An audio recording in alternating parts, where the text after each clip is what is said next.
തലമുറകൾ അനുഭവിച്ചതിന്റെ യാതനയുടെയൊക്കെ ഫലമാണ് ഇന്ന് കുറച്ചെങ്കിലും ഒരു ആശ്വാസത്തോടെ ഒരു ധൈര്യത്തോടെ നമ്മൾ മുന്നോട്ട് ജീവിക്കുന്നത്. പൂർണ്ണമായിട്ടുമല്ല, ഒരു പരിധി വരെ.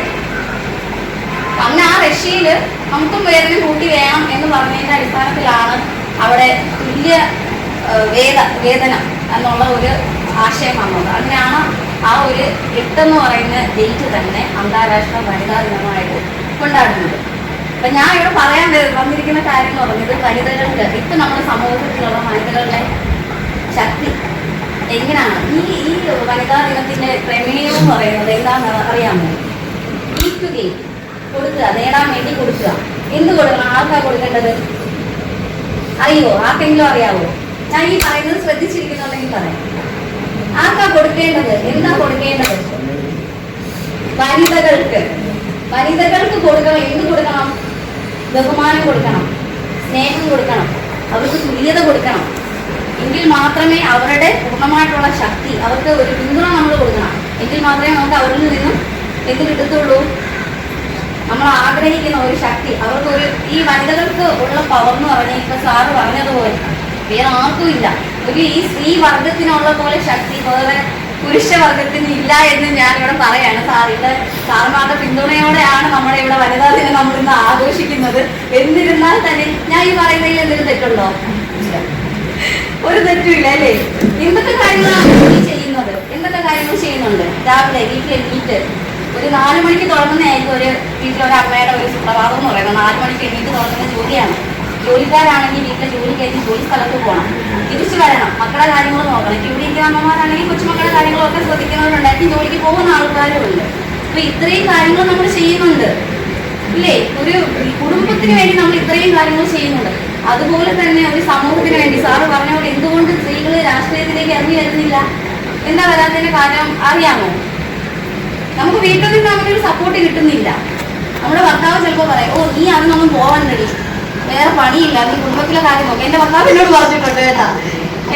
ഇങ്ങനെ കുറെ പാർട്ടിക്കാരെ ഇങ്ങനെ സമീപിച്ചു, അഡ്വക്കേറ്റ് അല്ലേ, മോൾക്ക് നല്ലൊരു ഭാവിയുണ്ട്, വരണം, ഞങ്ങളുടെ പ്രവർത്തനങ്ങളിൽ പങ്കാളിയാവണമെന്ന് പറഞ്ഞാൽ പിന്നെ നീ പോവണ്ട, നീ വീട്ടിലെ കൊച്ചുങ്ങളുടെ കാര്യം നോക്കി ഇവിടെ ഇരിക്കുക. ആദ്യം നീ അപ്പൊ ഞാൻ ചോദിച്ചു, ശരി എന്റെ കുടുംബം നന്നാക്കാതെ എനിക്ക് നാട്ടുകാരെ നന്നാക്കാൻ പോകാൻ പറ്റില്ല, ആദ്യം എന്റെ ഭർത്താവിനെ ഞാൻ നന്നാക്കിയിരുന്നു, എന്നാലേ എനിക്ക് സമൂഹത്തിലേക്ക് ഇറങ്ങി ചെല്ലാൻ പറ്റത്തുള്ളൂ.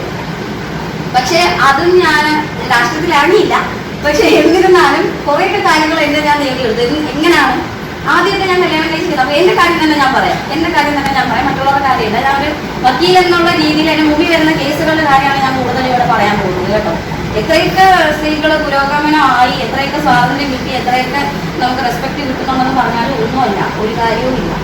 കോടതി വരാണ്ടില്ല, അത് ഫാമിലി കോടതിയില്ല, കുടുംബ കോടതിയുടെ മുമ്പിൽ വന്ന് നിന്ന് അറിയാം നമുക്ക് അവിടുത്തെ പെൺകുട്ടികൾ അല്ലെങ്കിൽ അനുഭവിക്കുന്ന ജീവിത രീതി എന്തുവാണെന്നുള്ളത് നമുക്ക് അവിടെ ചെല്ലുമ്പോൾ അറിയാം. പിന്നെ ഓരോ കുടുംബത്തിൽ ഇറങ്ങി പ്രവർത്തിക്കുന്ന സുധാകരൻ സാറ് ഇദ്ദേഹത്തിനെ പോലുള്ളവർക്കും അറിയാം സ്ത്രീകൾ അനുഭവിക്കുന്ന പ്രശ്നങ്ങളൊക്കെ എന്തൊക്കെയാണ്. അപ്പൊ അങ്ങനെ ആദ്യം ഉടുപ്പിന്റെ കാര്യത്തിലായിരുന്നു, ഇനി അങ്ങനെ കുറുപ്പിടാൻ പാടില്ല, ഈ ജീൻസ് ഇടാൻ പാടില്ല, ഷോർട്ട് ഇടാൻ പാടില്ല. അപ്പൊ ആദ്യം എടുക്കില്ലേ നമ്മൾ ശരിയാണ്, ചേട്ടൻ ഇഷ്ടമല്ല, അപ്പൊ ഞാൻ ഇടുന്നില്ല. പക്ഷെ കുറെ കഴിയുമ്പോഴേക്കും ഇങ്ങനെ കൂടി അവിടെ പോകില്ല ഇവിടെ പോകില്ല, അവരോട് മുന്നിട്ട് ഇതേ ശിക്ഷയാണെങ്കിൽ ഇങ്ങനെ പറയുമ്പോൾ പിന്നെ നമ്മൾ പിന്നെ വീടിന് പുറത്തിറങ്ങണ്ട, വീട്ടകത്തേക്ക് അടച്ചുകൂടിയിരിക്കും, അതാ നല്ലത്. അപ്പൊ ആരെയും കാണണ്ട, ചിരിക്കേണ്ട, സംസാരിക്കണ്ട. പക്ഷെ പിന്നെ ഞാൻ പറഞ്ഞു അതൊന്നും പറ്റത്തില്ല, അതൊന്നും നടക്കത്തില്ല, ഞാൻ അതിനല്ല കഷ്ടപ്പെട്ട് പഠിച്ചത്. ചേട്ടൻ ഇത് ഇങ്ങനെ എന്റെ സ്വഭാവം ഇങ്ങനെയൊക്കെയാണ്, അത് അഡ്ജസ്റ്റ് ചെയ്യാൻ പറ്റും, ഇല്ലെങ്കിൽ വേണ്ട, അങ്ങനെ ഞാൻ പറയും. കാരണം വെച്ചാൽ അത് പറയാനുള്ള ധൈര്യം കിട്ടിയത് എപ്പം മുതലാണെന്നറിയാം. നമ്മുടെ അമ്മമാരെന്തോ പറഞ്ഞു പഠിക്കുന്നത്. അപ്പൊ അങ്ങനെയൊന്നും പറയരുത്. ഭർത്താവാണ്, നമ്മൾ പറയുന്ന അനുസരിച്ച് കേൾക്കണം, കുടുംബത്തിലെ മുതിർന്നവർ പറയുന്നത് കേൾക്കണം, മുതിർന്നവർ പറയുന്നത് കേൾക്കണമല്ലേ. അത് അവർ നമുക്ക് നന്മയ്ക്ക് വേണ്ടി പറയുന്ന കാര്യങ്ങളാണെങ്കിൽ നമ്മൾ തീർച്ചയായും കേൾക്കണം. പക്ഷെ നമ്മളെ ഇവിടുത്തെ ഒതുക്കി മാറ്റാൻ വേണ്ടിയിട്ടുള്ള കാര്യങ്ങളാണെങ്കിൽ നമ്മളത് കേൾക്കണം. അത് ചിന്തിക്കാനുള്ള കഴിവ് നമുക്ക് വേണം അല്ലേ. നമ്മൾ വെറുതെ വിദ്യാഭ്യാസം നേടിയതുകൊണ്ട് മാത്രം കാര്യമില്ല, അത് നമ്മുടെ ജീവിതത്തിൽ പ്രാവർത്തികമാക്കാൻ കൂടി പഠിക്കണം. നമ്മൾ ഇവിടെ ഇരിക്കുന്ന അമ്മമാര് വീട്ടിൽ ചെന്ന് കൊച്ചുമക്കളോടാണെങ്കിലും മക്കളോടാണെങ്കിലും പറയണം, നീ വെറുതെ പഠിച്ചാൽ പോരാ, പഠിക്കുന്നത് നിന്റെ ജീവിതത്തിൽ ഏതെങ്കിലും ഒരു സമയത്ത് നീ പ്രാവർത്തികമാക്കാനുള്ള ഒരു കഴിവ് നിനക്ക് വേണം. അതാണ് നമ്മൾ വിദ്യാഭ്യാസം കൊണ്ട് എന്ന് ഉദ്ദേശിക്കുന്നത്. ഇപ്പം ഒരു ഡിഗ്രി എടുത്തത് കൊണ്ടോ ഒന്നും അല്ല, ഒരു ഡിഗ്രി എടുക്കുന്നതിന് കൂടെ തന്നെ നമ്മൾ പെൺകുട്ടികൾക്ക് എന്തെങ്കിലും ഒരു എന്താ പറയണ്ടേ, ഈ കൈത്തൊഴിൽ, എന്തെങ്കിലും ഒരു കൈത്തൊഴിൽ അവരെ പരിശീലിപ്പിക്കുന്നത് നല്ലതായിരിക്കും. എപ്പോഴും നമുക്ക് പുറത്തു പോയി ജോലി ചെയ്യാൻ പറ്റുന്ന ഒരു സാഹചര്യം ആയിരിക്കത്തില്ല.